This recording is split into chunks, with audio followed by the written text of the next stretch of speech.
فعال مقیم مسکو سیدانور سلیمانوف خبر داد که او را برای پشتیبانی از مخالفان حکومت کنونی روسیه از این کشور رانده‌اند.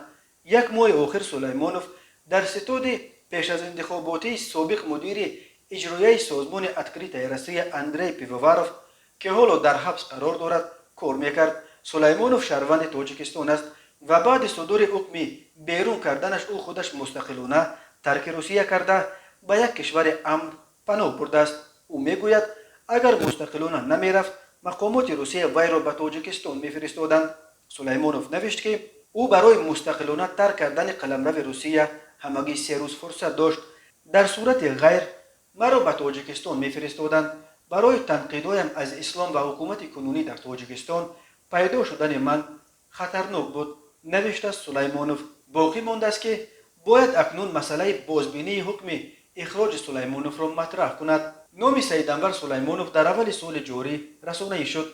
او که آن وقت در بیمارخانه بیماران کرونا ویروس در تودور کریلاتسکی در مسکو کار میکرد، در جای کارش با فانوس عکس گرفت و در چارچوب معرکه اپوزیسیونی لیوبوف سیلنی استراخا در اینترنت نشر کرد. روز دیگر سلیمانوف را از کار راندند.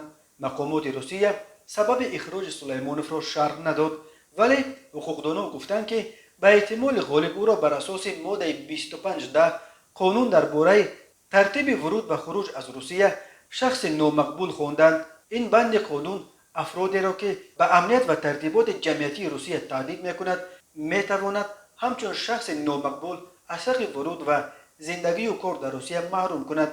اخیراً وزارت کارهای داخلی روسیه یک ساکن بیشکک را برای در کوچه لطوکوب کردن یک دختر روس و طنزنگار ادراک میرزا علیزاده را برای یک شوخی ناجا نسبت به روسها عمرباد از حق عبور مرزهای این کشور محروم گرداند. سیدانور سلیمانوف یگانه زاده تاجیکستان نیست که برای پشتیبانی از مخالفین حکومت کنونی روسیه جزا میگیرد. ماه ایول سال 2019 رهبر تاجیک سمرالدین رجبوف را در مسکو برای اشتراک در اعتراض مخالفین دستگیر کردند. او بعد قریب نیم سال در پایان سال 2019 در پی پرداخت 100,000 روبل جریمه و از حبس آزاد شد.